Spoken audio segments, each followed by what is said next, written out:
Tropical sprue is a gastrointestinal disease that results in malabsorption of nutrients in water. Just like other sprue diseases, like celiac sprue, which is more often known as celiac disease, in tropical sprue the villi of the small intestine become flattened, but the exact cause of this isn't known. The biggest clue is that tropical sprue seems to mostly affect individuals living in the tropical regions of the world, like the Caribbean, India, and Southeast Asia. The most widely accepted theory is that an acute intestinal infection, which could be bacterial, viral, or protozoal, initially damages the intestinal lining, and this causes the first bit of inflammation. In response, the intestinal cells secrete enteroglucagon, which is a hormone that decreases intestinal motility. Decreased motility means that food's allowed to linger in the intestines for longer than usual. More food means more resources, so this sets the stage for a change in the normal bacterial flora, which leads to bacterial overgrowth. Bacterial overgrowth refers to the idea that some organisms begin to overpopulate and therefore dominate the bacterial ecosystem of the intestines. In tropical sprue, Klebsiella, E. coli, and Enterobacter end up becoming these dominant bacteria. These guys release toxic byproducts as they ferment the food that lingers in the gut, and these toxins can damage the intestinal lining, leading to more inflammation.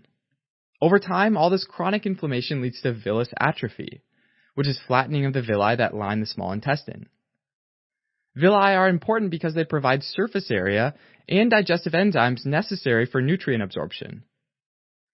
Flattening of the villi reduces this surface area, which means less nutrients and water can be absorbed across the intestinal wall, which leads to malabsorption.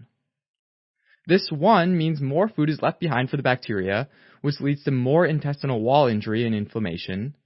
And two, the malabsorption also causes depletion of vitamin B12 and folate over time. Unfortunately, folate's needed to help maintain the integrity of the intestinal mucosa. So as levels fall, it also further contributes to the intestinal wall injury and inflammation.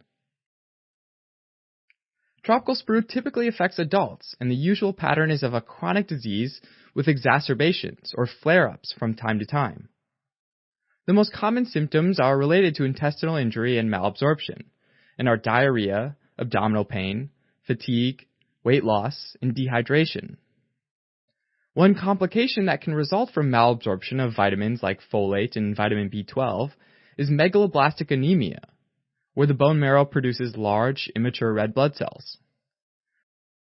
The diagnosis of tropical sprue is usually made in individuals who have lived in the tropics and have long-standing gastrointestinal symptoms and malabsorption. Fat malabsorption can be investigated by doing a 72-hour stool collection test while on a prescribed diet. Also, though, carbohydrate malabsorption can be assessed using a D-xylose absorption test. Normally, if it's absorbed in the intestines, it gets into the bloodstream and ultimately gets filtered into the urine. If it's not absorbed, though, less eventually gets excreted in the urine. So these people end up with less D-xylose in their urine. In addition, imaging techniques can also be used to help make a diagnosis. For example, endoscopy can be used to see villus atrophy, and a barium swallow might show intestinal wall thickening, which often happens with chronic inflammation. The ultimate gold standard, though, would be a tissue biopsy of the jejunum to directly visualize the intestinal inflammation and villus atrophy. Treatment for tropical sprue typically involves using antibiotics to reduce the bacterial overgrowth, and nutrition replacement to deal with specific deficiencies like folate and vitamin B12. Sometimes these treatments have to be given for up to a year because of the chronic nature of the problem. Alright, so to recap. Tropical sprue is a gastrointestinal disease that's thought to be the result of bacterial overgrowth, most commonly of Klebsiella, E. coli, and Enterobacter species.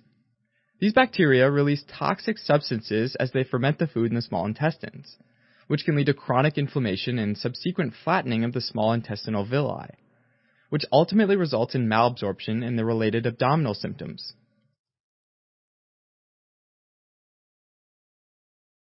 Thanks for watching. You can help support us by donating on Patreon or subscribing to our channel or telling your friends about us on social media.